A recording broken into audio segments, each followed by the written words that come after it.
మనకు ఇక్కడ నుంచి వచ్చే సింగిల్ ఫేజ్ అవుతుంది. ఇక్కడ దాకా 3 ఫేజ్ ఇన్ ఉన్నది. ఇక్కడ అవుట్స్ అవుతున్నది, ఇక్కడ నుంచి అవుట్ అవుతుంది. సింగిల్ ఫేజ్ యూ ఇస్తుంది చూడండి. ఇక్కడ సింగిల్ ఫేజ్ యూ పెడుతున్నది.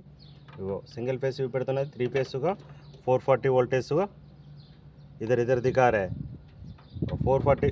इधर इसको 440 వోల్టేజ్ ఇదర్ బి ఇక్కడ చూపిస్తున్నది. సింగిల్ ఫేజ్ పెడుతున్నది. ఇక్కడ నుంచి మనకు ఇక్కడ నుంచి ట్రాన్స్ఫార్మర్కి వెళ్తుంది. ట్రాన్స్ఫార్మర్కు ఇన్ అయితే లేదు మనకు పవర్, ట్రాన్స్ఫార్మర్కు మనకు వస్తలేదు. మరి ఇక్కడ నుంచి వచ్చే పవర్ ఇక్కడ దాకా ఎందుకు వస్తలేదు అని చెప్పి మనం వైర్లు చెక్ చేసుకుందాం. ఇంతకుముందు మనం చూసుకున్నట్లుంటే మనకు ట్రాన్స్ఫార్మర్కు మనకు పవర్ సప్లై రాలేదు. ఇప్పుడు పవర్ సప్లై వస్తుంది చూడండి. ఇక్కడ వస్తుంది పవర్ సప్లై.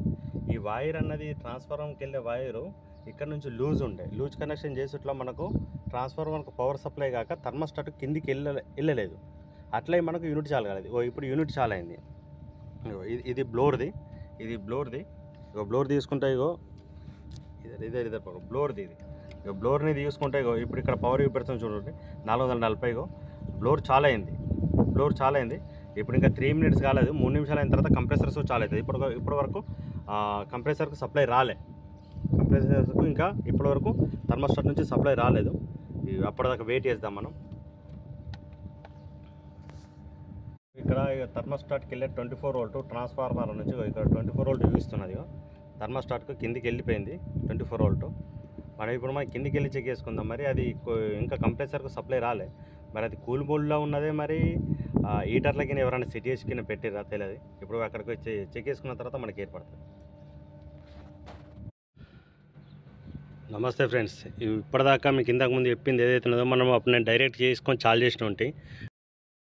నమస్తే ఫ్రెండ్స్, అంతకుముందు నేను డైరెక్ట్ కనెక్షన్ ఇచ్చి నేను చాలు చేసి చూసి బ్లోర్ నడిచింది, కానీ కంప్రెసర్కు ఆన్ కాలేదు. ఎందుకంటే కంప్రెసర్కు మనకు డైరెక్ట్ ఎందుకు ఇచ్చిందంటే చూసి ఉంటే మరి ఎక్కడ మరి పవర్ మిస్టేక్ ఉన్నదని చెప్పి.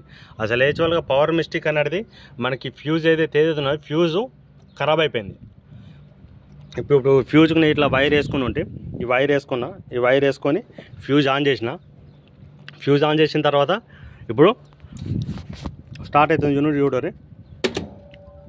ఇండోర్ చాలా అయింది. ఇప్పుడు ఇండోర్ ఇప్పుడు స్టార్ట్ అయింది. ఇంకా కంప్రెసర్కు సప్లై రాలే.